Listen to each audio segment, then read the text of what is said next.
Got it going? Mhm. Great.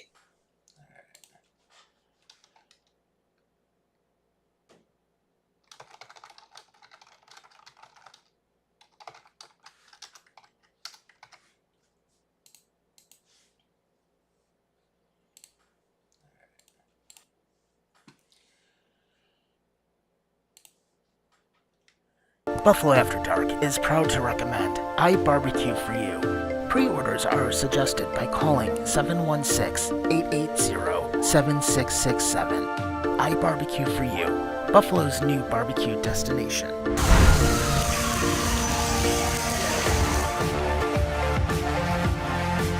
Just move the coyotes. Don't do another expansion. Right? It never crossed my mind. So somebody called the house when I was out mowing the grass. Oh yeah. There you go. Yes, sir. Holy shit, your face is like purple! Are you still up? Now in our fifth season, it's Buffalo After Dark. Welcome to Buffalo After Dark, everybody. It is Wednesday night, June 18th. Kind of amazing to think that we're actually coming down to the end of the season here. So, not too many shows left. We'll be done the first week of July, but of course, Hanson's here. John will be here later. We don't know where the hell Brush is, but whatever. So, Hanson, how's your week been going?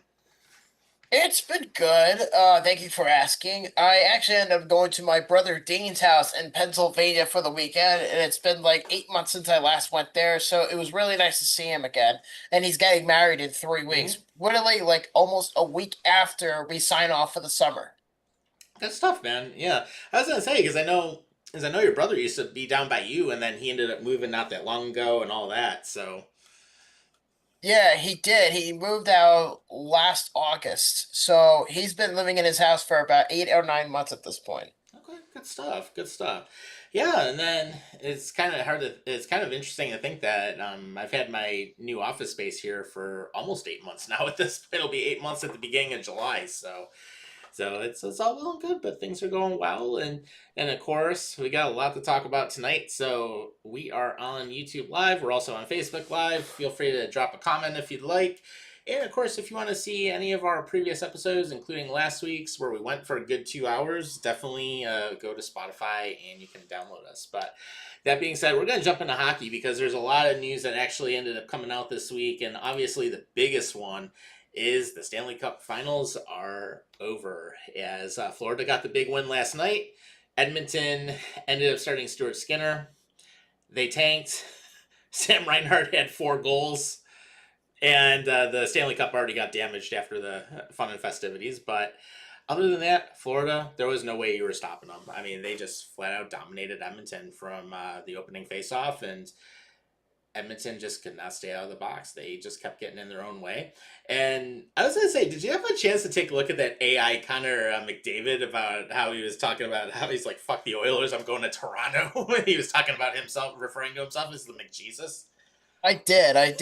But I do though want to say congratulations to the Florida Panthers Yes. on winning your second consecutive Stanley Cup. Yep. That is a hell of achievement in hockey for sure. It's not easy, but you know what? You pulled it off and you took down the Edmonton Oilers, and they are now officially your property.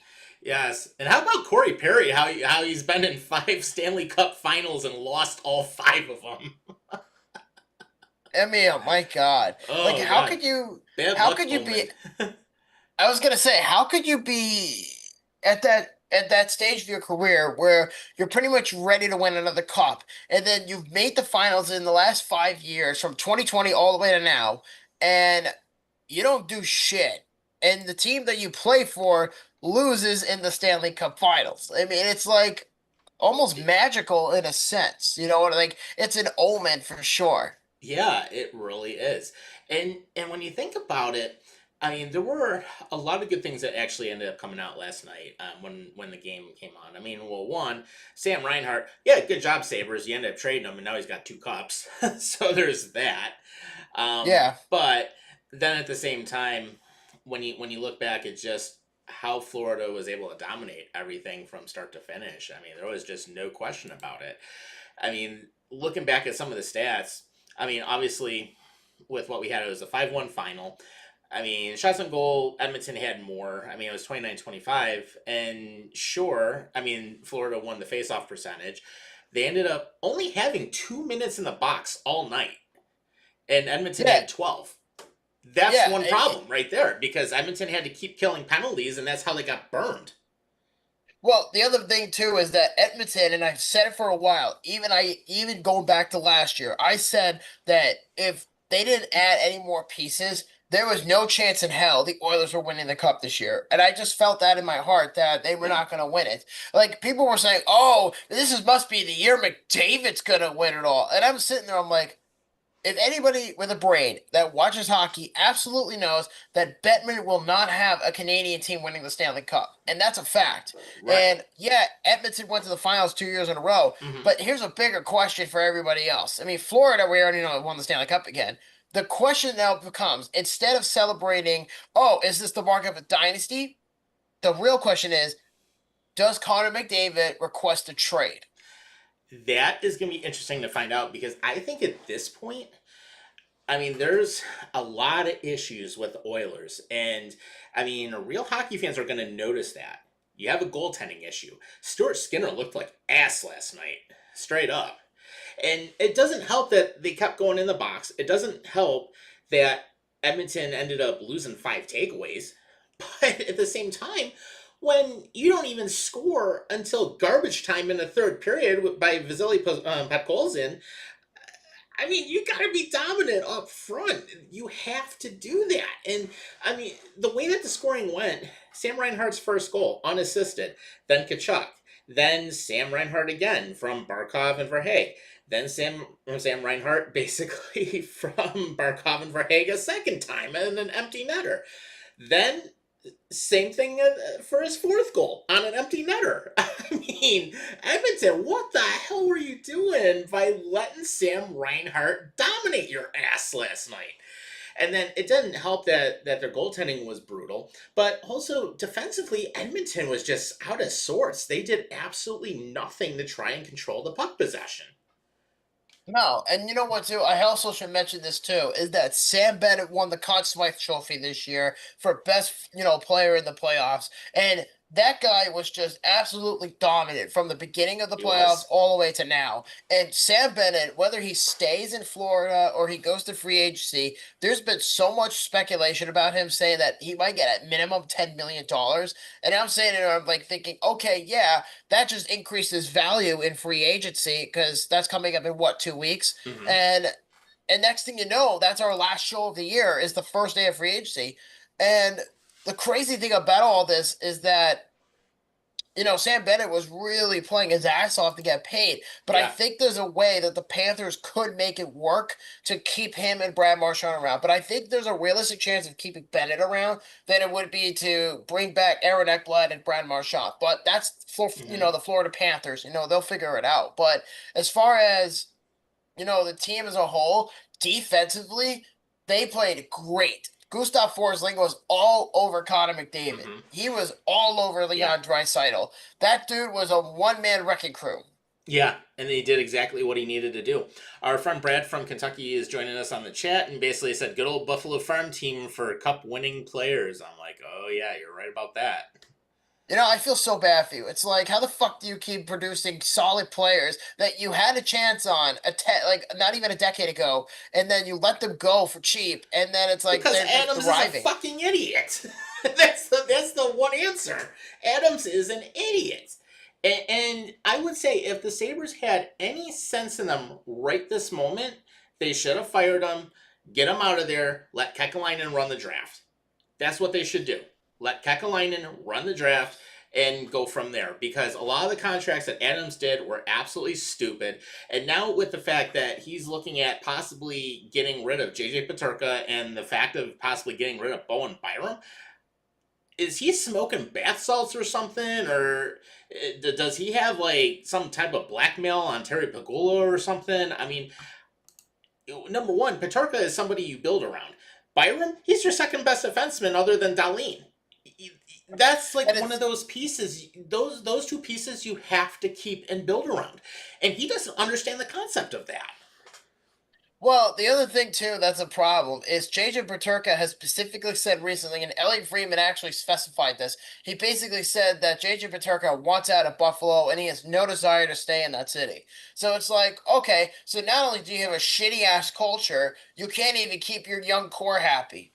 Right. And that's another issue. And I think it starts at the top. You have to fire Adams. You have to get rid of him and do it yesterday, because if Adams keeps being here and he keeps being like doing like kumbaya, my friend, kumbaya type of mentality, nobody's going to want to be here.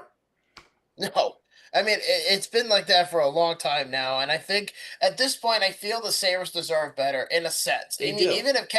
even if Kekalainen were to take over as GM by next spring, I don't see any formidable changes because Pagula, and again, because I used to root for them, is that he's stubborn to the core. He has no desire to change, and basically, the way I look at this situation is Terry Pagula treats the Sabres like if you were cooking food in your kitchen and you leave the oven on. That's kind of Mhm. like how I look at it. You leave it on and you say, "Oh shit, I overcooked." Right. And here we are, 14 years, no playoffs. I mean, it's not acceptable. It should not be acceptable to any of the Sabres fans. It should not be acceptable, period.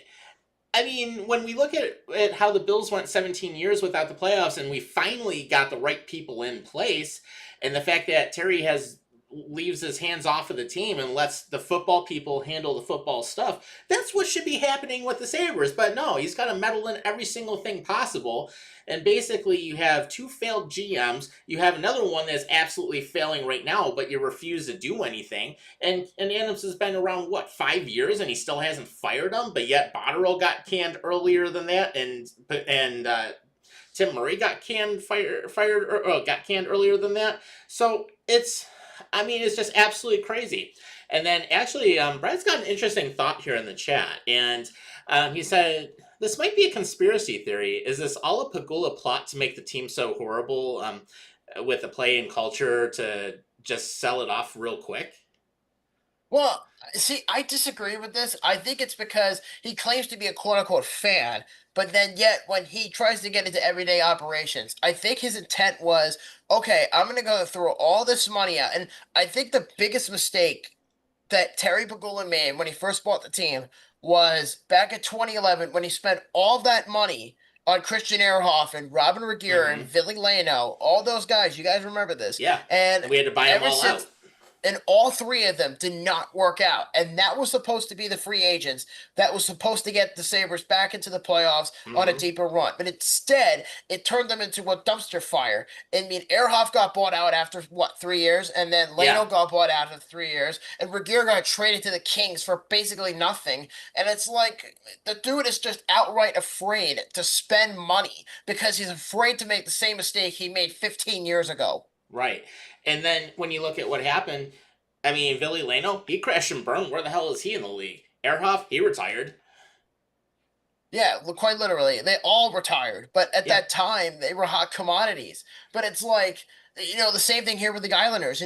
Garth Snow was the GM for so fucking long, and then he got canned a few years ago, and then they brought in Lou Lamoriello, and then completely changed the culture, and they brought in Barry Trotz, was like God's grace, and made the Islanders competitive for a couple of years. Right. And then he gets fired because they missed the fucking playoffs by 1 year, and it still bothers the shit out of me that they still missed the playoffs by 1 year because Lewis says, you know what, Barry, I appreciate what you've done within the last 3 years, but you still have 2 years left on your current deal, so I'm just going to go ahead and fire you, okay?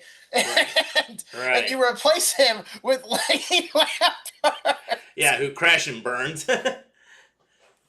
To be fair, Lane Lambert was basically a mini Barry Trotz, but nowhere Right. near as talented as Trotz. But Right. the fact that Lane Lambert is getting another chance in the NHL with the fucking expansion team is just laughable. But I am interested because there's a lot of information about the Islanders that are coming out that I want to get into a little bit later. But aside the point is that it is so bullshit that the Sabres are still in this turmoil right now because I can be certain for sure that he is most certainly gone. And I'm talking about JJ Peterka, by the way, he is most certainly gone at this point. And I've already heard rumors about the Rangers being interested, the Flames are interested. I heard the Canucks were interested. Hell, I even heard the Islanders were interested.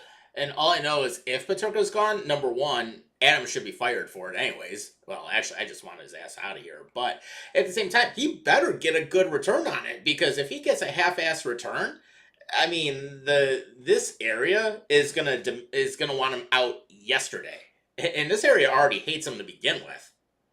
Well, yeah, because he's a whipping boy for Terry, and that's a why. A lot of people don't like him in the area. And again, I feel bad for the diehards because it's like they went through so much shit, and they're trying to be so loyal, but at the same time, it's impossible to root for them because it's almost to the point where the city just absolutely hates the Sabres by itself, just from the idea that they tried to sell into this, beacon of hope, and it just becomes a fucking carousel of shit. Right. And it's been like this for God knows how long, since I was in high school. Was the last time the Sabres missed the playoffs? And it's like, at some point, you have to make a serious change. Whether Pegula sells the team, which he should have done years ago, because he will never sell the team as long as he's owner.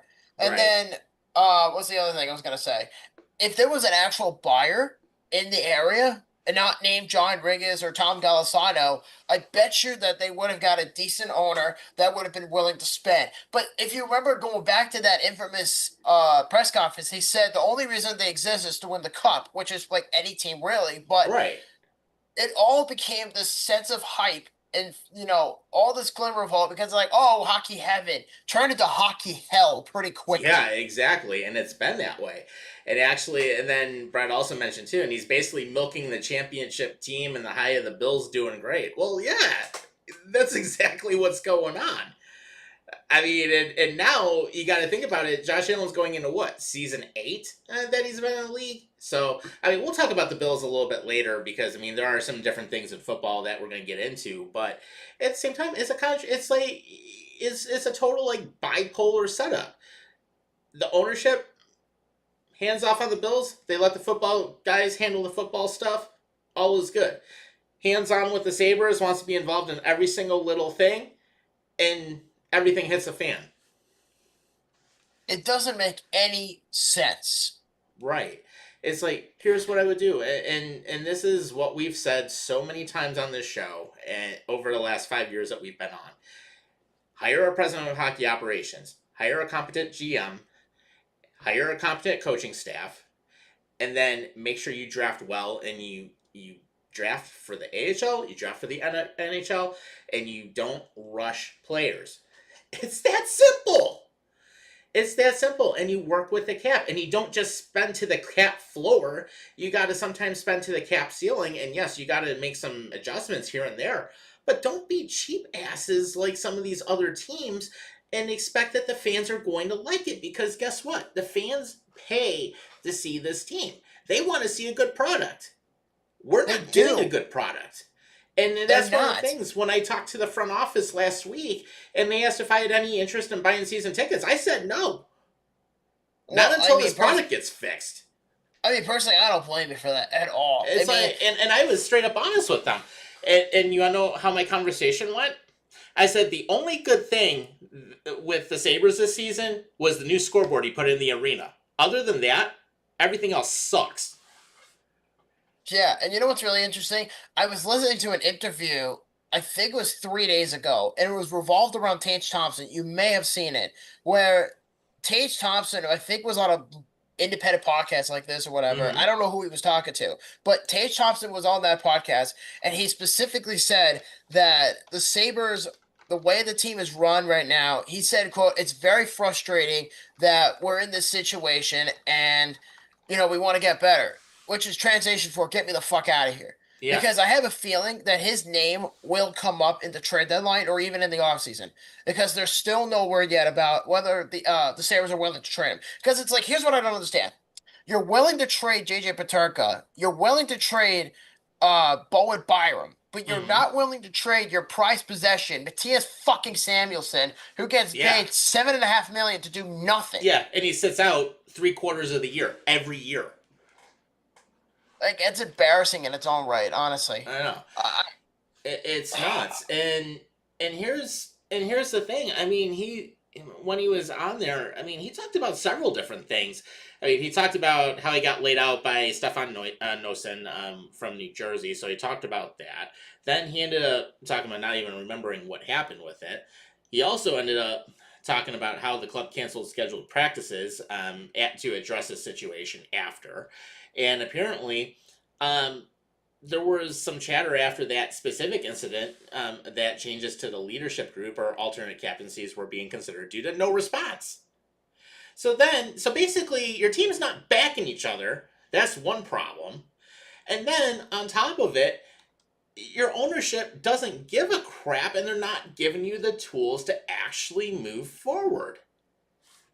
You know, I'm going to say this straightforward now. I would kill to have Tage Thompson or JJ Peterka in a New York Islanders uniform. I would kill to have that. And it's like one of those things, if that were to happen, I guarantee you that's... Would Terry fire Kevin Adams for that? No. Because he's a yes man. Well, I don't know what's going to happen in the future with that team. I really don't.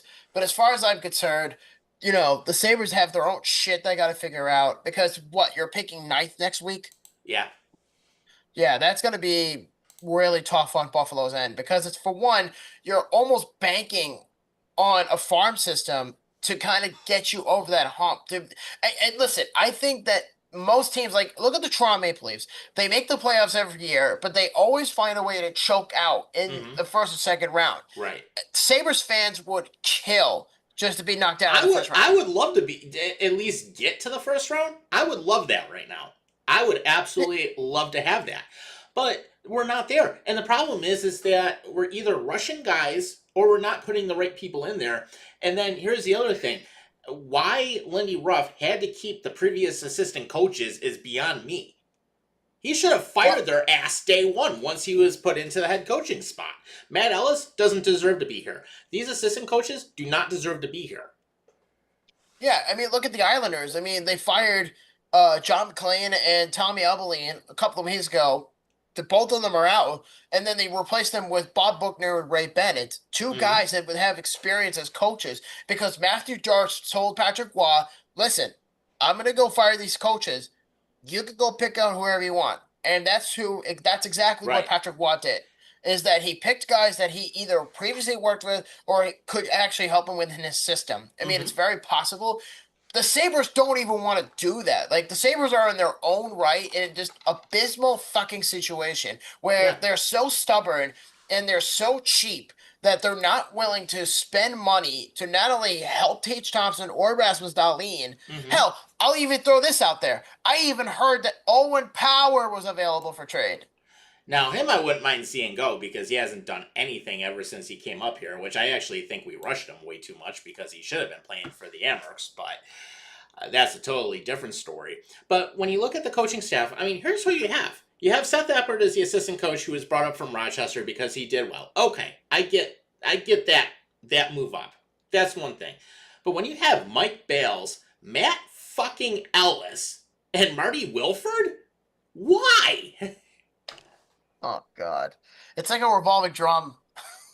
Like, why do you have those three idiots behind the bench? Beats me, but it's insane, really. Like, I don't understand Buffalo's logic here. You're trying so hard to be competitive, and I feel like the Sabres just out everyday operations to run. It almost feels like the Rockies, because the Rockies, in comparison, they have a cheap owner who said he would fire himself a few years ago. Didn't even bother firing himself. He's full of shit. Dick Monfort's not firing himself. That's number one. Right. Number two, he also had a GM named Jeff Bryvich, who also, like Kevin Adams, kissed his ass. And if you look at that Nolan Arenado trade a few years ago, the Cardinals got Arenado for free because all the players that the Rockies got in that deal are all no top prospects, just names that were filled in, et cetera, et cetera, et cetera. And the Cardinals paid the Rockies also paid the Cardinals $50 million just to take on the remaining salary. Yeah. That's the equivalent of what the Buffalo Sabres are right now. Yeah, it's absolutely crazy what's happening with that. And quite honestly, the more that I see what they're doing with this team, it is just absolutely pathetic with the fact that they're not making the proper changes. And, and thinking about some of the stuff, I mean, a lot of people know that I've actually had some conversations with the front office, and, and I'm actually glad that I did not go forward with any position with them, which is fine because, hey, it means I'm independent.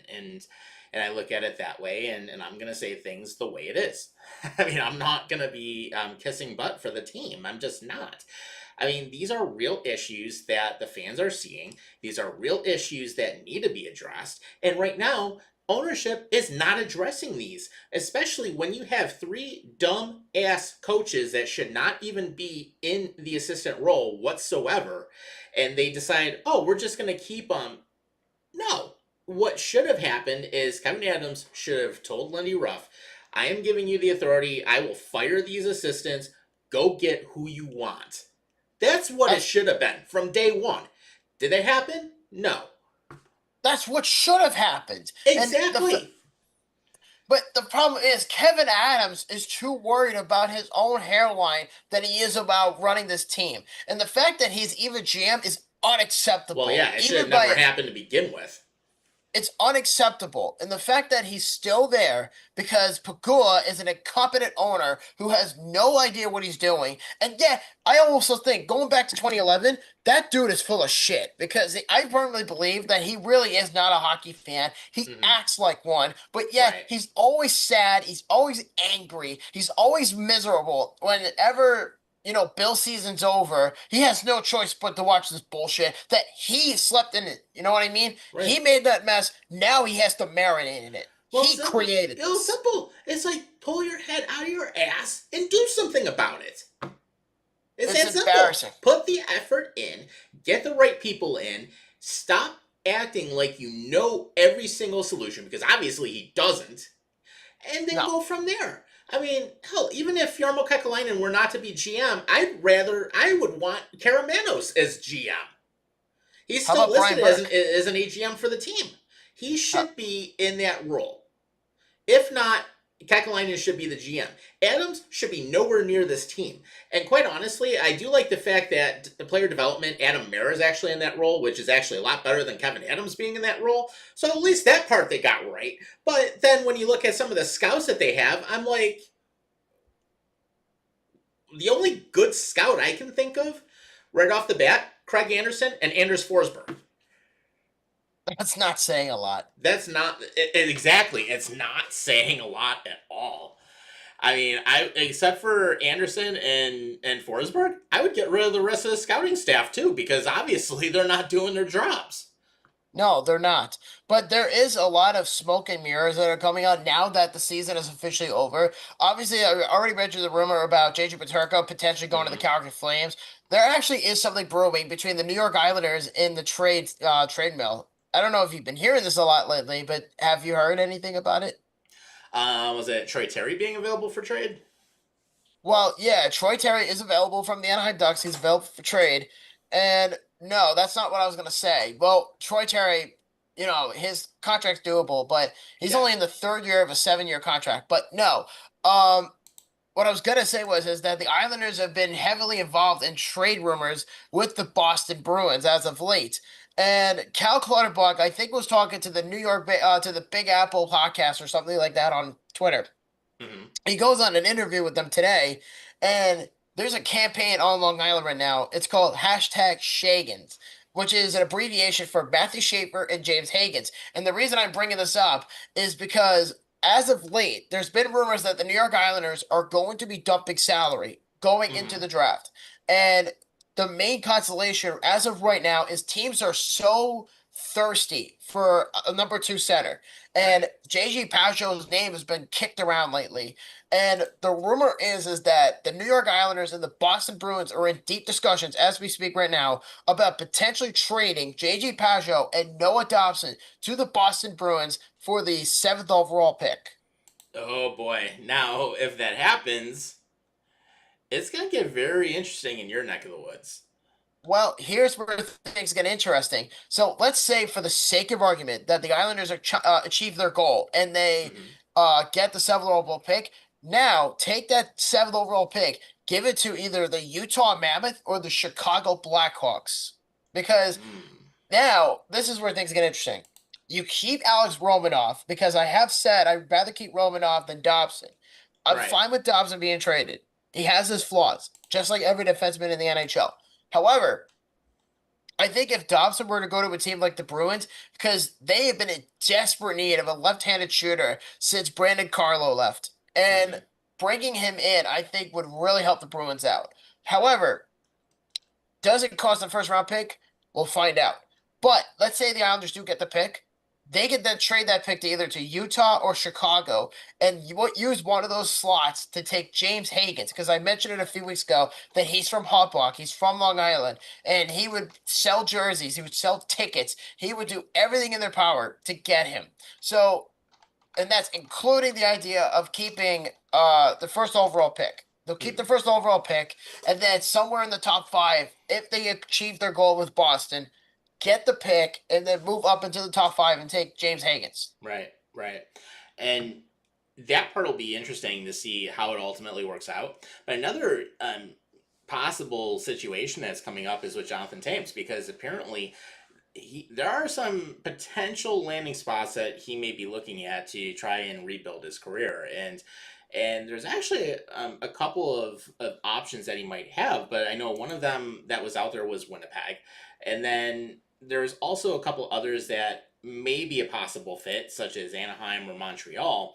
But it was interesting because Ryan Dixon from Sportsnet ended up writing a big article about that. And pretty much what he was thinking is that Winnipeg would be a very natural fit. And he was wondering why it hasn't happened yet. But then he also mentioned Anaheim, Minnesota, Montreal, the Toronto Maple Leafs, Boston could be an option. He actually even threw the Islanders out there. First off, I don't see Taves going to the Islanders. Number 1, he's too old. Number 2, the other team I also heard, you said Colorado and Winnipeg, you said? Winnipeg was definitely one, and then another article even mentioned Colorado as an option. I heard Tampa Bay was interested too. Yeah. So, but my only question is that I know he had health issues, and I know he had to deal with some mental health issues as well. He was dealing with both, but he stepped out of the game for almost 3 years, and people just all of a sudden are just going to say, yeah, I want to sign a 37-year-old veteran, winger to play on my team to compete for the cup. Right. Well, and I think the only logical choice I can think of is either Tampa Bay, Colorado, or Winnipeg. Because I think at this point, he wants to go to a cup contender, and he's not going to have much time left. I mean, if he doesn't win a cup, he's already won 3, so it doesn't really matter. But I think in the end, when you truly think about what's happening here, is Taves wants to go to a contender because he knows that this is likely his last shot in the NHL. Right. And he wants to make it count, which is understandable because, you've been out of hockey for 3 years. Patrick Kane is still around, but those two are not going to Detroit. I'll tell you that right now. Yeah, those two are they're not going to be playing together again. And then actually, and there was an interesting thought about him possibly going to Winnipeg if that were to happen, because I mean, he is a Winnipeg boy. He grew up there. But then when you look at Winnipeg and how they did in the Cup playoffs this year, they need a second center behind Scheifele. And they've needed actually that for a while. And plus, with the fact that they're going to be without Adam Lowry for a chunk of next season from the hip surgery, that could be a very natural spot for him because he could just slide right in, be a second center, and there you go. You've got a good line around him. And then at the same time, I mean, even throwing him in the middle 6, let him see how things play out. Because, I mean, they've got a lot of room that they can move around players. And even if it's not necessarily a second line that he's a part of, even if you make him a third line center, you're still in a good spot. You can still surround him with good players.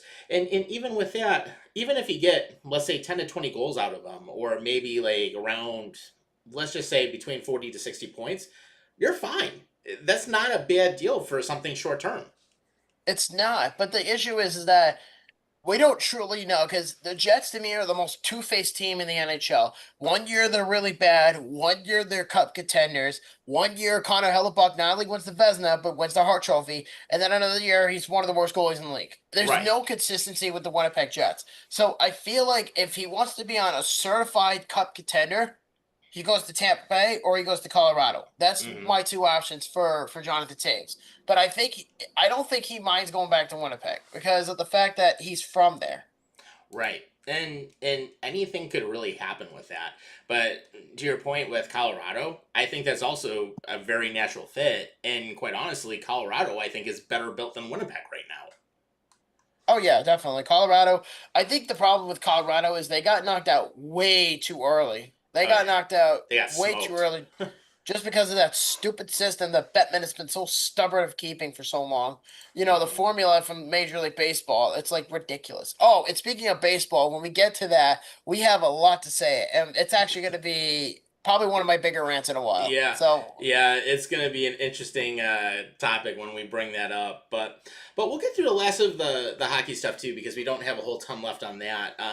But other than that, Gino, it's likely going to be his last season here in the NHL, and for anyone who's had the chance to watch him, if you want to watch him a little bit more, now's the time. yeah, Tom. Yeah, go And I get think him open. Ovi's yeah, and I think Ovi's retiring next year too. So he's Yeah. either going to retire or he's going to go back to Russia. Yeah, so it's now or never to see those guys, and who knows? Actually, when we go to Pittsburgh for the Bills game this year, if we get a chance, we'll actually get to watch Gino play one more time. So live, which is not a bad thing because I've actually seen him play a couple times live. He's definitely interesting to watch. Great player alongside Crosby. So I saw him twice in the playoffs. Him and Crosby. yeah, I saw him play twice in Pittsburgh, once against the Wild, once against Vancouver. So. And that was actually surprisingly one of the games that I actually watched Crosby drop the gloves, which is a rarity in the league. Yeah. So, like I was saying before, I saw the Penguins at Vancouver, and I saw them multiple times in the regular season here at the old barn. And obviously, I saw them twice at the old barn in the playoffs in 2013 and in 2019. I was at both of those games. Yep. Yeah. Oh yeah, and actually I forgot about the one where we saw Pittsburgh when we were in Vancouver this past October. So yeah. So actually I've seen him play. Actually no, I've seen him play a couple other times too because I've seen the Sabres play Pittsburgh a few times. So I've seen him at least like a handful of times. But in either case though, always good to watch. So the fact that Gino's going to be hanging up the skates, hey, you know he's had a really good career. He's got a couple cups, good stuff to see there. So you know that's where we're at. But that being said, you know, we've gone already in the first 35 minutes here. So, of course, if you're joining us, welcome. We're glad to have you here.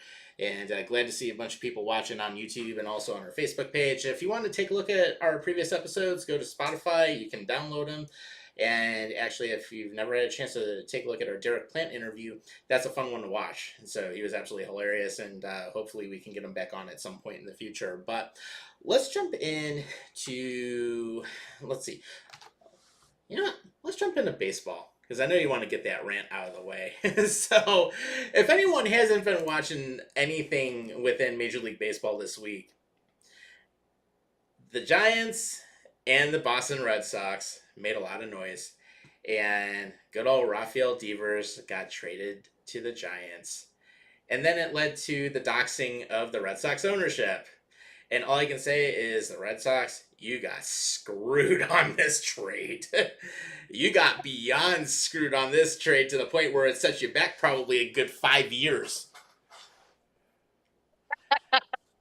And the only thing you got good at Fenway this year is you got a brand new video scoreboards that were upgraded. But other than that, you guys absolutely suck this year. Oh my god. And this is one of, I would have to say, in the last few years in Major League Baseball, this is easily one of the worst trades I can think of. Oh no, I've seen worse, but this just takes the fucking cake. Yeah, this one is straight up awful, guys. So, Oh yeah. Oh, and you wouldn't believe me when I say this. There is a lot of fucking information that came out. And you know what? And I'll tell you a quick funny story. I was watching the movie Brother Bear 2 with my wife because I was watching the first one in Pennsylvania. Yeah. I finished the first one. I mean, I've already seen that movie, but the second one I never saw. And as the movie ended, when we got to the credits, that was when the fucking trade happened. And I'm just like, wait, what is this? I thought this was a joke. And next thing you know, I look at online and it's from Jeff Passan. Jeff Passan is basically the Darren Dreger of baseball. He's Mhm. basically like the Pierre LeBron of baseball, and Right. it's like, oh my god, the Adam Schefter of baseball. Like, holy fuck, It's I didn't crazy. realize. Yeah, no, it was fucking ludicrous. So if you haven't heard, and I'm sure most of us at this point have heard, is Rafael Devers got traded from the Boston Red Sox to the San Francisco Giants this past weekend, and in return, the Red Sox are getting Jordan Hicks, Kyle Harrison, who, by the way, already got designated to the AAA, James Tibbs, and Jose Bello. So, okay, looking back on this trade, the Red Sox legitimately, like, it's a decent compensation, Jordan Hicks and whatever. But most of this is from fucking pitcher. Good timing. Here comes John Blaine. Yep, the Mets Insider. How's it going, man? Hey, what's going on, guys? Hey, Perfect good timing. timing, because we're talking about the Devers trade that happened between the Red Sox and the Giants. Oh, you mean the thing that's causing Boston fans to lose their minds? Exactly. Yeah. Yeah. But no, we're it's literally like just- perfect People timing on it. forgetting when- Well, we're I was just gonna going say, over the people details of forgetting the that trade. Well, I was going to say, people are forgetting that Rafael Devers turned around and said he wasn't going to play first or third. He was only going to be the DH. Right. People, Oh my are people god. forgetting that part of the equation? Right, Yeah. really. All right, guys, I'll be right back, but let's keep it going. Okay, All right. so to go through the details of this trade, the Red Sox, like I said, got Jordan Hicks, Kyle Harrison, James Tibbs, and Jose Bello. And if I'm not mistaken, John, a good portion of these players are fucking pitchers. Yes, Why because did that's what's going to help I'll say this much. That's what's going to help Boston not win the AL East. Yo, there has been so much information since Sunday, since their trade, and because it's Wednesday. It's been about 4 days since the trade, almost 3, and there's been so much information about this debacle of this trade. I don't even know where to begin with this team. Well, like I said before when I first joined, people are forgetting that Rafael Devers kind of put Boston in this position to trade him. And yes, what they get back, basically, they could have done so much better, traded him to like a team like Colorado and gotten a bag of baseballs. And people still would be complaining. I mean, it's crazy. So there's 11 things, and we're gonna go through all of them of why this trade escalated so quickly. For those who don't know, because a lot of people heard the common one, which was Rafael Devers refused to play first base or something like that. But there was a lot more fat than we realize in this conversation, which is crazy. So one came out from Mike Rodriguez. And he basically said that his sources say that the last ever conversation between Rafael Devers and the Boston Red Sox management went something like this. He expressed that his love for the city and his desire to stay, but he was feeling, quote, underappreciated, and he asked them that if they did not want him to kindly trade him, as so he does not wish to be in a place where he's not valued. So you trade him. But the funny thing is, though, he actually ended up winning in the long run because look at it this way for a second. Boston was not a team that was going to make it to the playoffs. Right. More likely, they were going to be sellers come the trade deadline. Look at San Francisco right now. San Fran, they're kind of like right there in that NL West. And he kind of got upgraded almost to the point where, he now looks and goes, okay, now I went from a team that basically wasn't doing anything to now, okay, I'm on a team that legit has a shot of making it to the playoffs. And, he may not have felt appreciated in Boston, but, I mean, now you basically tell them, okay, we're going to say you're a team that's actually doing something compared to us. Yeah, honestly, I find that comment to be bullshit when he says, I feel underappreciated, but yet the fucker's making $331 million for 10 goddamn years. Yeah, he's feeling appreciated because he feels like he needs a couple of extra zeros in his paycheck. Oh yeah, and there's more juice to this than I was explaining to John before, Tom, that there's a lot more fat in this argument than most people realize.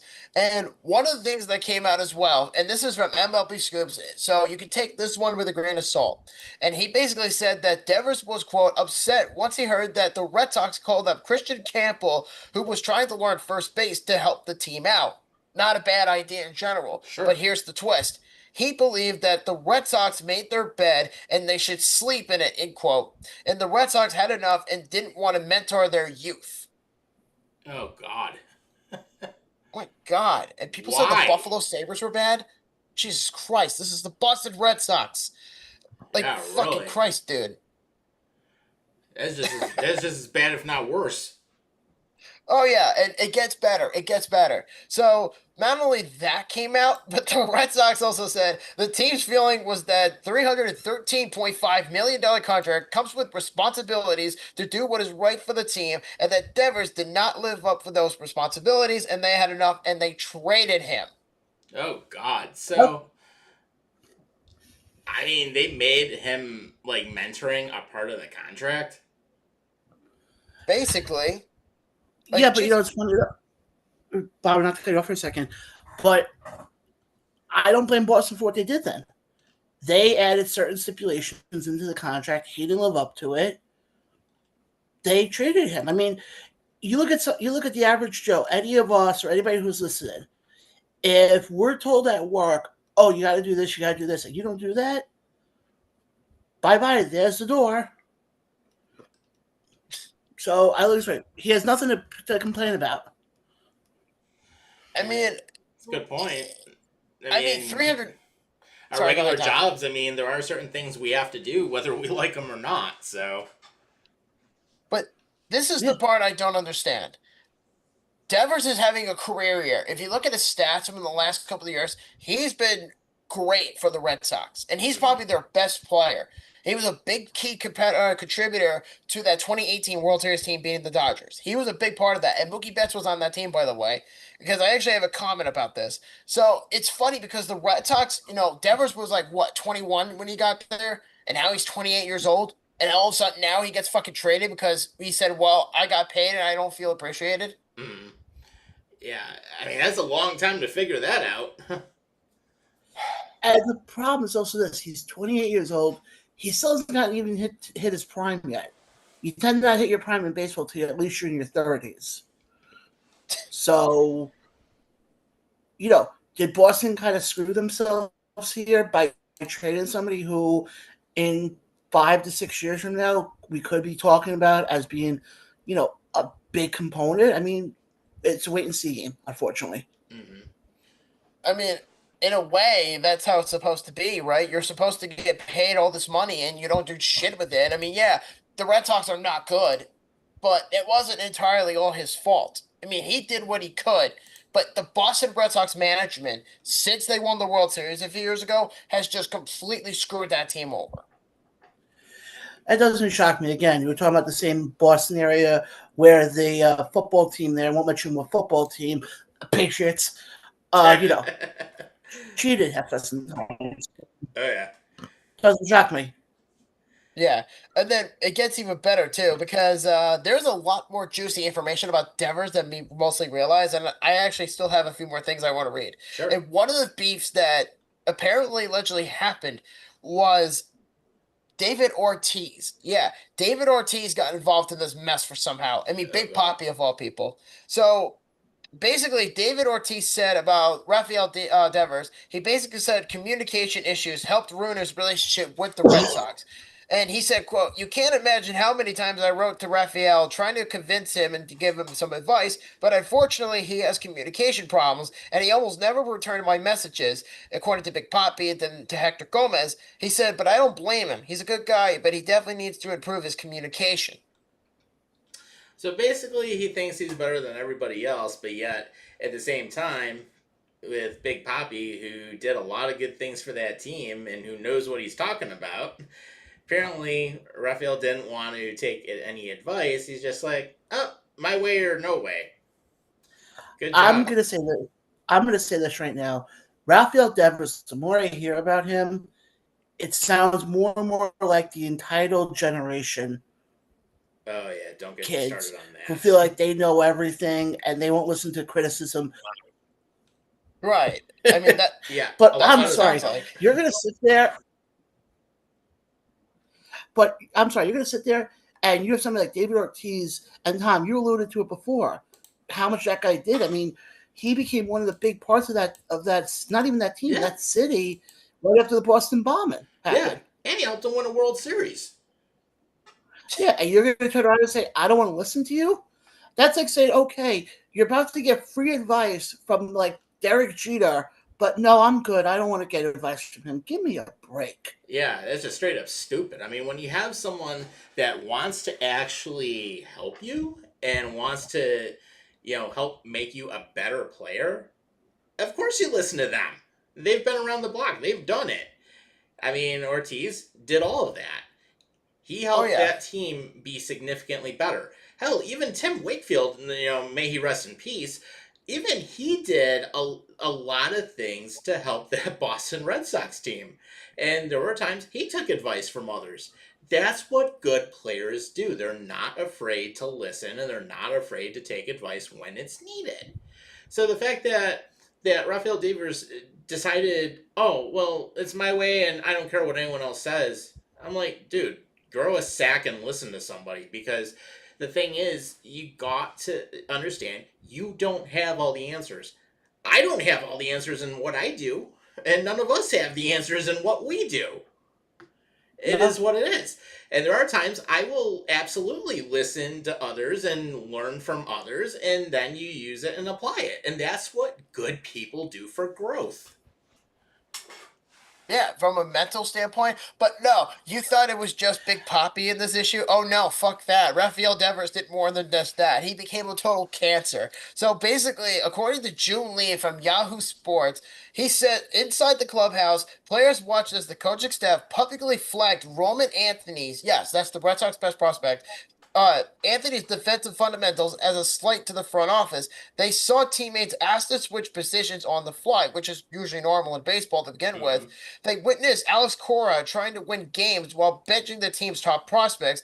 In the front office, scouts were fired over slights. Veteran leaders with deep organizational trust were iced out, and the communication from Craig Breslow, the general manager of the Boston Red Sox, dried up. And according to multiple sources, Rafael Devers was also upset when rookie Campbell volunteered to play first base this season. Oh my God. So that's even worse. So Christian Campbell, the guy who got called up, so Rafael Devers, not only did he say, I don't want to play first base, but he got pissed off at the guy who willingly said, I'm going to play first base. I'm sorry. You're going to sit there. I'm not going to say anything about Rafael Devers. He's talking out of both ends of his you-know-what. Because in one perspective, he's sitting there saying, oh, I don't want to play first base. I don't want to do this. But then, okay, we're going to call up a rookie, somebody who will be the future. Well, I'm mad at him for playing first base. Get your shit in order there, dude. Yeah, exactly. It's like, even here's another good example I'll even throw. My nephew plays Little League Baseball. And there's times he has to go in as catcher. His best position is first base, which he actually, congratulations to them, they won on Monday, and I got to watch that, and he had some really good defensive stops. But he's played different positions. He's played the outfield. That's what you do. You go where they need you. Yeah, exactly. Oh, and here's the icing on the fucking cake. This is also, according to Devers, interpreting it as a slight to his own stature. What the hell is that supposed to mean? What is he, fucking Val Kilmer? He thinks, oh, because I'm a Hollywood star, I'm just going to go to a movie and just disrupt everything as much as I could and then bitch about it when things don't go well? Oh, good Lord. Wait, hold on. What movie was he in? Who, Val Kilmer? No. Rafael Devers. No. I was comparing Rafael Devers to Val Kilmer because Val Kilmer, when he was on the set for The Island of Dr. Moreau or any other movie that he did in his prime, he was the biggest shithead towards everybody. And Rafael Devers is basically whining and crying, saying, I feel underappreciated, but he's too much of a lazy fat fuck to go over to first base. So let's just put it that way. But no, here's something else for you. and I know I keep saying that over and over, but I'm sorry, but Mhm. this story is way too dramatic at this point. Right. I mean, this is on the fucking Red Sox, mind you. This is on the Red Sox. Mhm. So Craig Breslow, the general manager, who I said before, of the Boston Red Sox, still believes that the Sox, after this season, could be still be competing to make the playoffs. He said, quote, "This is no way signifies a waving of the white flag in 2025." They're not anywhere close to making the playoffs right now. What's he thinking? Is he serious? He really thinks this team is going to make the playoffs even without Rafael Devers? Like, hello, it's right in front of you. And not only that, these assholes, and this is not the first time the Boston Red Sox have done something like this. They traded Mookie Betts because of a contract negotiation issue. They traded Xander Bogaerts because the Red Sox didn't want to give him a signing bonus, and now you trade Rafael Devers because he said, "I'm too fat to go to first base." I'm just going to say this much right now. The fact that he said that you're in the, not let's take the fact they're in the American League. And you got a lot of powerful teams. Let's just look at the American League East, for example. You have Baltimore, who's up and coming. You have Toronto, who's up and coming. Tampa, when they do well, can be a threat. And then you have that lovely team in the Bronx that, let's be honest, they're going to do some damage for a while. So you tell me where the hell that team's going to do anything. Then let's look at it this way. Look at the AL Central, for example. You have the Tigers who are doing good. You have the Royals who are doing good. Cleveland's good. You have the Athletics. Okay, they're not the greatest team, but still, they have their worst. Where does he think this team is going to make the playoffs? And with him sitting there saying, "Oh, it's not us waving the white flag," you waved the white flag when you traded him, saying, "Okay, we give up," but you don't want to say that though because you don't want to lower the morale of the team. Give me a break. Right. And then, sorry, Tom. Go ahead, Tom. No, I was going to say, and then even let's take a look at some other teams in the AL and NL. All right. Well, let's see. In the AL, you have the Yankees, you have the Braves, the Blue Jays, the Red Sox, and the Orioles in that order. Then you have the Tigers, the Guardians, the Twins. They're at 500. Then you have the Astros and the Mariners, who, again, the Mariners I knew were going to fall on their face. So Houston's in control of the AL West. But then in the National League, you have teams like the Dodgers, you have the Giants, you have the Padres. Those are just a handful of teams. Then you have the Cubbies, and then the Brewers are okay. But then, of course, you have the Mets, you have the Phillies. Yeah. I mean, there's a handful of teams. I mean, my God. And this idiot has a legitimate audacity to say, "Oh, this team's going to make the playoffs even without Rafael Devers." No, you're not, you fucking shithead. And yet, and this is also the same guy that literally is saying, "I'm going to try to trade Jarren Duran to the Mets in the trade deadline in a few weeks." I hope they do, quite honestly, and get it, and at least give Boston a bad return off of it. Well, I don't think. Just gonna say that. I was going to say this, Bob. I'm sorry to cut you off for a second. I can't stand any of the teams from Boston, and I don't know if you guys have figured that out yet. But when it comes to me and any of the teams from Boston, the Red Sox, the Celtics, the New England Patriots, Hey, or we Boston Bruins, equally hate all the Boston teams on this show, so you're in good company. Yeah. What he is saying, we're seeing the demise of a team, and like I said, I know I just said I don't like Boston, but I have to give props where props is due. This is a team that in the early 2000s won two World Series. Right. And had pretty good teams. People forget. When you got to go back to those early 2000 teams, when, let's be honest, those were the teams where, if you look at the AL East back then, I'm talking like mid-2000s, it was basically Yankees and Boston. Right. Yeah, they owned the league. And you look at Boston specifically, I mean, they had a really deep pitching rotation back at that time. And when you look at Curt Schilling battling injury and still playing in the World Series, everyone remembers how bad his ankle was. Everyone remembers the bloody sock. I mean, there's that. Wakefield played well. I mean, they had some very good pitching rotations throughout those two World Series runs. And then also, when you look at what they did defensively, they were controlling the outfield pretty well. They did a lot of little things right to get there. And then obviously they were able to crush some hits when they needed to. And Big Papi was a part of it. And not only that, you had guys like Big Papi, you had guys, Dustin Pedroia is another name that comes to mind, that did something. And I mean, I remember back in the day, now I'm going back, 10 years ago, 10, 15 years ago with baseball, when Yankees and Boston would play on Sunday Night Baseball. Yeah. And the game would start at 7 o'clock at night and wouldn't be done till at least 11:30, 12 o'clock, because they went at it those times. Now, I look at Boston as they're a joke now. Right. I mean, that's not the same. They're a shell. I guess the best way to phrase it, they are a shell of themselves from what they were almost going 20 years. Yeah, it's true. And that was before we had the pitch clock now, which means games could go like 5 hours with no problem. But no, it is a good point that you do make, though, because, I mean, there were some wars between those two teams back then, and it's nothing like what you see now. But, I mean, them two teams hated each other back at that time. There was no question about it. Yeah. I mean, Yeah, and then go ahead, John. I was going to say, you go back to those. I mean, I just mentioned guys like Dustin Pedroia. You got to also have guys like Stephen Drew, was a shortstop on that team for a little bit of time. You had guys like, I'm trying to even think of like the outfield. Martinez. I mean, I still remember. Yeah, Pedro. I mean, who can forget the blow when he threw Don Zimmer to the ground? Right. And then just thinking about So, Manny Ramirez was around back then. So yeah.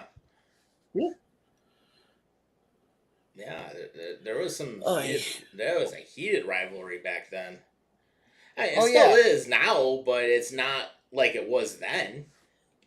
No, and you know what, too? I feel like that rivalry died down for a while because the Red Sox decided to be a shithole team for not only just to embarrass the city of Boston per se, but just to embarrass that city as a whole. Because when you think of Boston, you think of the history, you think of the culture, you think of the Green Monster and you think of Fenway Park, you think of championships. That's the Boston Red Sox in general, and the fact that incompetent ownership in the last few years has screwed this team over time and time again. And I've already named 3 players that they threw away, and all 3 of them pretty much either went to the NL West or won championships. And that's almost a positive at this point because Mookie Betts became one of the best hitters in all the baseball. And then you have Xander Bogaerts because the Red Sox didn't want to pay him a signing bonus in his contract negotiation. So it says, screw you, I'm going to San Diego. And now Devers was just looking for an excuse to get out, and he says, "Oh, I'm going to be a fat fuck someplace else."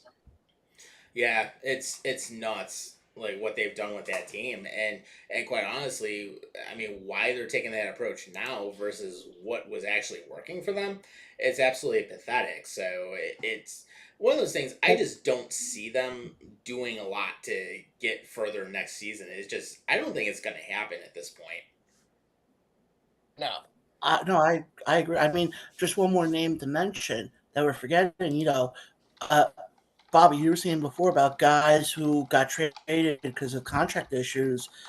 We all forgetting about the Nomar Garcia-Power massive trade that happened when he got dealt from Boston to the Dodgers. The exact same thing. Right. That was the one. It was. I think I remember correctly. It was Garcia-Power. I think Adrian Gonzalez was a part of that one, if I remember. That was a huge trade. Former first baseman. Yeah. So Boston's known for screwing things up. I mean, crap, we don't have to go back into the thing I said about, with their football team, but yeah. You guys know my thoughts on Boston. Right. For sure. And you know what's even crazier, too, is I just actually read the stat that long ago, I'll get back to Jarren Duran, and then we'll move on to something else, is that since the Devers trade that took place on Sunday, as of right now, the Red Sox are 9 for 88 with a .102 batting average since trading Rafael Devers. Ouch. Yeah, and they had the worst ERA in all of baseball. You ain't winning games with that. Wait, Bobby, what was it again? Just repeat it one more time, please. 9 for 88, .102 batting average since trading Devers. Okay, and again, off of that number, and they think they're going to make it to the playoffs? Unless they're playing MLB 25 on Xbox, In easy mode. Yeah, exactly. And they're just playing, the Detroit Tigers that, had almost tied the Mets for the worst record in baseball all those years ago. Yeah, they're not doing anything. No. No. You're not going to be No. winning games with that average. Not by a long shot, unless you're playing the Colorado Rockies. Then you might have a chance. But... Or the Chicago White Sox. Well, yeah, true. Although White Sox actually are a lot better than the Rockies right now. But I'll put it this way. You know how they're going to win the playoff? How they're going to go well into the playoffs, Boston? By sitting on the couch. It's by sitting on the couch playing MLB 25 on Xbox. Yeah. And then they have to shut off when they win the World Series. Yeah, there you right. They'll have to hope that someone just rage quits. So God damn it. I can't with them. It's crazy. This whole thing was just crazy. It's just maddening because it's like one trade has just solidified an entire team season. And because they are a bunch of cheap asses and him being a fatty because he didn't want to move from third base to first, he says, "Oh, I feel underappreciated." Dude, you're making $313 fucking million. Right. All you're doing is just going to the opposite side of the diamond. It's not that difficult. Oh man, well I'm sorry. Let me rephrase that, Tom, real quick. Yeah, he doesn't want to move from third base to first base because it requires jogging, and he's too much of a fat fuck to do it. Oh Jesus. And it's funny, now that we're talking about it, now I'm remembering back to even another name that we're forgetting, Pablo Sandoval. Yeah. Pablo Sandoval was actually good. Yeah, before he turned into the giant panda. Yeah. True story. But... Wait a minute, wasn't Sandoval on those World Series teams with the Red Sox? I know he won some with the Giants, but wasn't he on the Red Sox when they won those World Series titles? Yeah. Mm-hmm. He was another guy who they got rid of because basically you go to Boston for 5 minutes, you realize, the team isn't going anywhere. Let me get the hell out of town quickly. Yeah. Oy vey. Yeah, probably even throw Jonathan Papelbon in there too. But we got some other baseball news we're going to talk about too, and the Kansas City Royals will stay in Kansas City. So it turns out actually earlier today actually, the Missouri House of Representatives passed a plan to keep the Chiefs and the Royals in Missouri. So it looks like Senate Bill number 3 authorized the state to issue bonds valued at up to half the cost of stadium projects for the Chiefs and the Royals. And on Thursday, June 5th, the Senate actually passed the bill with 19 voting for it and 13 voting against it. So now it's on the governor's desk, who's expected to sign the bill into law, and he has 45 days to act on the legislation, and 2 others dealing with storm relief, which are completely unrelated. But it looks like right now, with how everything's working out, Jackson County, it looks like it's going to be a vote for the Chiefs, and what they're going to try to do is to lower the tax, so this way the regular people in that area will not have to necessarily deal with as much of the brunt. But on the good note, though, even if what happens ultimately is that if the Chiefs move over to the Kansas side of the border, at least the good thing is that the teams are going to stay within that area. So at least it looks like right now, the Royals are definitely going to stay in the Kansas City area, whether it's on the Kansas side or the Missouri side, but at least the Missouri is willing to help.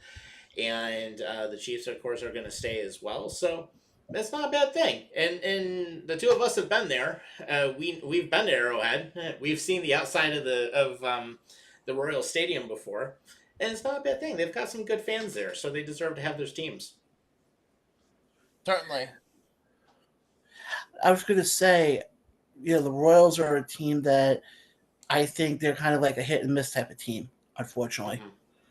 Mm-hmm. I mean, we go back to 2015, when they defeated the Mets to win the World Series, which was great and all, don't get me wrong. Mm-hmm. But you want to talk about a team that, they've dropped the ball on a few guys. I mean, guys like Eric Hosmer and Mike Moustakas are 2 guys that come to mind with that team. And then as far as the Chiefs go, yeah, they weren't going to get rid of that team with how well that team has been in the last couple of years.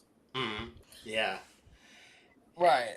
Which we did get to see the Bills beat the Chiefs when we were there. But no, you're definitely right about the hit or miss, though, because they're either playing very well and they have a good rotation and they're doing a lot of good things, or they just totally crap out. I think in Yeah. a way though, like with the Royals, it's important that they get a deal done to stay in the city because they desperately have to get out of Kauffman Stadium because Kauffman Stadium's been like what 60, like 50, 60 years old. Yeah, it was about right around the same time Arrowhead was, I think. Right. And I remember you and I, Tom, about a year ago covered this story when it was starting to pick up some heat, Mm-hmm. saying that, by 2030, the Chiefs and the Royals might be moving out of Kansas City, Kansas, oh, I'm sorry, Missouri, Yeah. and then go to Kansas over the state border. At that point, I'm saying to myself, well, if that's being approved, to make it into a bill to keep them there, then it's almost a certainty that they're going to stay in Kansas City. And obviously, they'll have to make some renovations into Arrowhead Stadium until they get a new one. Mm-hmm. And for the Royals, they're going to have to get a new stadium in downtown Kansas City because I'm sure there's enough room for it. Right. Right. Yeah. And at least they've got the fan base, and at least they're doing stuff to try and make every possible effort to keep the teams there, which is good. So, we in Kansas City when they're playing well, I mean they're playing well. So there's no doubt about that. But that being said, also there was some big. Well, we know Zach Wheeler is going to retire in 2027, so that news ended up coming out. But the big thing that ended up happening this week is we found out a little bit more about the Tyler Skaggs story, and we found out that Wade Miley was the drug supplier. In a way, it's really sad because obviously Tyler Skaggs passed away. I think it was in 2019 from an overdose on drugs. Yeah, been And, several years and now. yeah, and it turns out that Wade Miley, who's a left-handed fielder for the Cincinnati Reds, was accused of court documents of providing him drugs for the late Tyler Skaggs, and the Angels pitcher who died of an overdose 6, 7 years ago. Uh, Skaggs' former agent Ryan Hamill said in a deposition that Skaggs told him he was using pain pills that contained oxycodone that were provided by Wade Miley. I'm just gonna say this. Yes, it's a sad situation what happened, but when you're given prescription drugs like that, why would you take drugs that's not prescribed for you? But because somebody turns around and says, "Oh, try these are going to help." You'd be surprised. Yeah. There are people who take drugs that are not even theirs. Right. No, I get it. Trust me. But now, problem is that I think Miley now. I think we're losing John. Yeah, it sounds like I think his connection might have froze up a little bit. Oh, there he is. What? Hopefully, John, can you hear us? Can you guys hear me now? Yeah, now we Yes, we can. Yeah, I can hear you. Can Yeah. you guys hear me? Yep. Yeah, now we can hear. I know what I Go was ahead. saying before was Wade Miley. I don't think really had that big of a career beforehand. And I think now that it's been proven that he was the one who would provide the drugs, I think now any career he had is basically gone. Mm-hmm. I hate to say it. Yeah, I mean he's gonna go down for the wrong reasons, basically. Well, and what I mean by that, he's not gonna be looked at too nicely on baseball history. No, baseball history No. will not be too kind of him. Right. Exactly. Nope. Yeah, but that being said, I mean we still got a little bit of time left, so let's jump into football because there's some interesting things that ended up coming up, and obviously one of the big things on the football side of things, of course, the Buffalo Bills training camp is going to be starting up, and it looks like that's going to be right around the 23rd. They're going to be out at St. John Fisher again, as they were the last several years. But Breece Hall is available for trade. I am not surprised by this one fucking bit. As far as the Jets are concerned, and you've heard me say this before, Tom, the Jets are stupid. Yes. The Jets are fucking stupid. And apparently, according to ESPN, Breece Hall is a, quote, prime candidate to be traded at the deadline in October if the Jets fail out of contention for the playoffs. Oh, Oh God, I'm just going to say one thing. They should rephrase that to when they fall out of contention. Yeah. Give it late September, early October, and I'm almost certain by Halloween that Brees Hall will be wearing a different uniform. Yeah. I wouldn't be surprised. Oh man, But think about this though too. Like in addition of Brees Hall being on the market, guess who else they ended up signing? the Jets. Yeah. Isn't his name like Jeeves or something? Mevis. So well, they signed a kicker from the UFL, nicknamed the Thicker Kicker. They better pray it works. Yeah. Yeah, they ended up signing him. And yeah, Harrison Mevis, known as the Thicker Kicker, spent the 2024 preseason with the Carolina Panthers. Basically kicked for the UFL's Birmingham Stallions, making 95.2% of his field goal attempts in 2025. So he's going to be going at it with Caden Davis, who's a rookie from Ole Miss that they drafted. Jesus Christmas. And that's after they cut Anders Carlson. God. It's almost like the Jets don't know what the hell they're doing at this point. So you basically replace Anders Carlson for some fat fuck from the UFL. Nice job, Jets. Yeah. And of course, Malik Neighbors set out the OTAs in the minicamp with a toe injury. So Yeah. But I think my favorite story that came out in the NFL, because it's been kind of, cut and dry in those last couple of weeks, is the new motivational quote from the Cincinnati Bengals.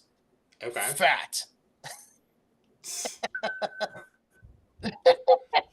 Good God. Oh, Did you see that? What are the Bengals trying to do here?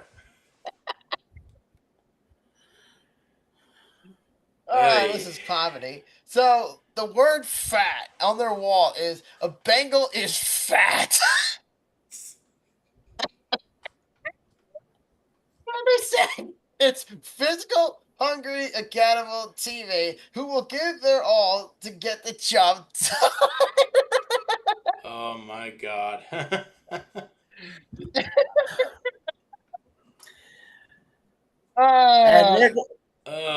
And the Cincinnati Bengals are gone. Yeah, true. Then there was actually a pretty good trade that actually ended up coming out, and I know you guys ended up hearing about this, but Baltimore Ravens actually signed Jair Alexander, so basically it actually reunites the ex-Packers cornerback with Jackson. Yeah, with Lamar Jackson of all people. Mm-hmm. Yeah. What do you think, Mr. Blaine? If it's going to help them, I mean, the Ravens are in a position right now where they got to do something. And with how the Bengals, the Bengals are joke of that franchise. You got the Browns, who I'm not going to sit here and say, they're a dark horse team, but again, if they do right, you never know. And then you got Pittsburgh. So AFC North, I mean, we were talking about it before with Boston. You look at the AFC as a whole. I mean, Baltimore is a team that has to do something to stay relevant, because unlike with baseball, football's only 16 games. Mm-hmm. Right. And you have to get the right pieces, and the wins that you have to get are the ones where you are going up against, the rivals. So if it helps them, great. Mm-hmm. Right. But you know what's even funnier too is there's actually more drama. Speaking of the Bengals, is not only did they make that new stupid phrase "fat," not only that, I also found out that Shamar Stewart, obviously holding out of his contract because of a paying bonus or something in his contract. It turns out he's doing this on purpose because it was revealed that Shamar Stewart is actually a Chiefs fan. Okay. Wow. Just wow. Yeah. How the hell do you pull that off? So the Bengals did not do their due diligence with this guy. So not only do you make a new stupid reference that you put up on your wall and insult your entire team, you also have a contract dispute with not only Trey Hendrickson, you also have a contract dispute with a rookie who was drafted 3 months ago, and he still hasn't showed up for camp because he's still pissed off and he has this belief that he's in the right of this whole ordeal. Jesus Christ. Ooh, that's not good. Not good No. when that happens. No, and the Bengals will not I'll pay put him. it this way. He should go to the Raphael Devers School of trying to get a contract. Oh, man, that'd be funny. The School of Hard Knocks. And you know what I found out too is if Shamar Stewart sits out throughout the entire 2025 campaign, that's his rookie season coming up. If he sits out and does not sign with Cincinnati, he can actually re-enter the draft in 2026 in Pittsburgh. That would be an interesting scenario if that actually happens, which actually I would love to go to that draft. Could you imagine being the Bengals and you do your due diligence on a defensive end who on their character because clearly they didn't look into his character? Mm-hmm. So he kind of becomes a malcontent who has yet to prove anything in the level of the NFL, and yet he says, "Oh, I want money," but yet they won't give it to him. Right. And then after that, it's like, oh, now you get to re-enter the draft. Let's see where you go this time around. Oy vey. I mean, it's the fucking Bengals, dude. But speaking of Ohio, how about Shedeur Sanders being a damn idiot for once? Oh, yeah. You got clocked doing 101 miles an hour earlier. Oy. God damn it. Yep. Why? Right up Why does this I-71. shit happen? Why does this shit happen? Like, I don't understand. We had to whine and cry about him when he fell all the way down in the 5th round. Right. A fan, quote unquote, tried to sue the league for, Shedeur falling all the way out of the 1st round. Mm-hmm. And then Deion Sanders got sick. And now you have this stupid shit. Right. Yeah, we've driven that stretch of I-71 before when we drove from Cincinnati to Cleveland for the Rock Hall and also to the Pro Football Hall of Fame, which you guys can watch on Road to 32. Oh, yeah, for certain. And you know what, too? It's funny because it's like all this is happening as we enter a training camp, which is not even a month away yet. Right. Oh, my God. Just absolutely crazy. So, yeah, so Shedeur Sanders didn't take long to be stupid, so we've got that going on. But then it's like even thinking about some of the other things. I mean, obviously, of course, it's going to be fun to see a little bit more of some free agency stuff coming up. But I'm trying to think of any other news that we've really had come out of the NFL. Well, apparently, actually, McVay actually mentioned that there's obstacles about a potential trade for the Dolphins cornerback Jalen Ramsey. Yeah, that was talked about a while ago. That the Dolphins might trade him. They were supposed to trade him at the beginning of the month, but it didn't happen. Yeah, and so here was like the thing. So the LA Rams, guess where they had mandatory minicamp? Maui, Hawaii. Oh God. Yeah. So McVay said he's not going to rule out a trade for the cornerback, but there were some obstacles, and basically what happens is there have to be certain things in place, but apparently there are certain things that are not in place. So basically from there, Ramsey's due to earn $24.3 million this season, and then his basic salary in 2026 is going to jump to approximately $10 million, and his cap number goes up big time in the last 3 years of his deal. So that's not good, because basically with that is going to hurt the Rams even more. Well, that's their problem. Mm-hmm. Yep. So that's kind of where they're at there. Obviously, Travis Kelce's coming back, so we know that. And then, really, besides that, there's not a whole ton of other NFL news going on right now. So that's kind of where we're at for this week. I mean, I can't think of too many other things to talk about, although, of course, we will have Road to 32 coming up later this fall, so we've already got the stuff for Pittsburgh all situated. So, yes, for anyone who's new to the show, we will do our show from there, which will be fun. Well, you'll get to see the Road to 32, where we get to see some of the different places that we visit. Obviously, you'll get to see some stuff from inside the game, and then really from there, who knows? We might do Road to 32 NFL Draft in Pittsburgh, possibly, if we can pull that off. Yeah, and we're also doing not one but 2 episodes next week. Next Wednesday is our normal broadcasting program, and then Friday, and I already spoke to John about it. He said that he's going to join Tom at the Cool. NHL the draft party, the Yeah. watch party on for Buffalo After Dark officially. Yeah, until then. so anyone who's never joined us for the draft, basically when we do the NFL draft and the NHL draft, we go live for the entire first round. So that means you'll get about up to 5 hours of us that night, and we get to talk a little bit about we get to talk about the picks, we get to give some of our impressions on it. And those who have watched us for a long time, oh yeah, you've seen some funny reactions from us, especially I remember that one time when we ended up watching Columbus pick Yegor Chinakhov, who was not even in the NHL top 200 on the scouting list. Oh yeah, I remember that. Yeah. That's gonna be wild, honestly. But Mhm. we'll see. We'll see what the draft holds up next week. But in the meantime, our daily program is next Wednesday at 8 p.m. And then I will be at the New York Islanders draft party next Friday. So I'll have plenty of footage for you guys to look at from there. So I think that's going to be pretty much it for the week. John, do you have anything you want to add? No, I'm glad to be on the show, and can't wait to see where the show goes. Awesome. Good stuff. Yeah, and then just real quick, just want to say thanks to my dad and stepmom. I got the classic Buffalo Bison's autograph book this week. Actually got it yesterday, so got to look at some really old school stuff that dates back to before the Sabres were ever in existence. So it's pretty cool. Got that. And actually have it displayed on my TV stand next to some of my NASCAR stuff and other memorabilia. So good stuff. Enjoyed taking a look at that, and considering how old the book is, I mean, the stuff's actually still in really good condition. So definitely glad to have that, and there's a cool little thing. So yeah, it gets passed down in the family. So got it from my dad, which is pretty cool. There you go. Mm-hmm.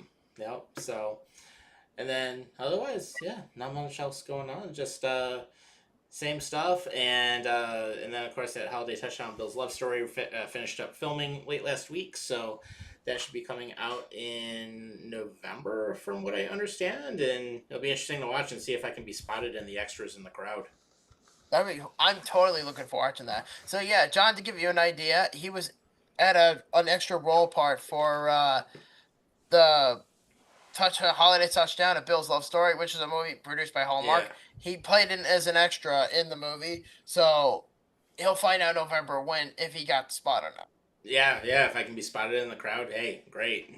So I definitely know I was in I think it was sections 134 and 136. So, and I'm the only one that wore the Salute to Service Bills hoodie, which is the white, black, and brown camo. So everyone else was doing the red, white, and blue. So I kind of stand out in that sense. Yeah. Which is not a bad thing, but no, good job by everybody that managed that though. I mean, that was a good thing to be a part of, and definitely enjoyed it. So Absolutely. yeah. So, and if Casting Buffalo watches this show, shout out to them. Thanks for allowing us to be part of it. Without a doubt. So with that being said, we'll wrap up for another week. So join us next week. You got us twice. So we'll be here, obviously. Thanks to everyone that was watching on YouTube tonight, also on Facebook as well. We appreciate the comments. Visit us on Spotify if you want to check out some of our older stuff, including the Derek Plant interview and some of our stuff from earlier this season. John, good to have you here. Hanson, same thing. In the meantime, take care of yourselves and each other, and we will see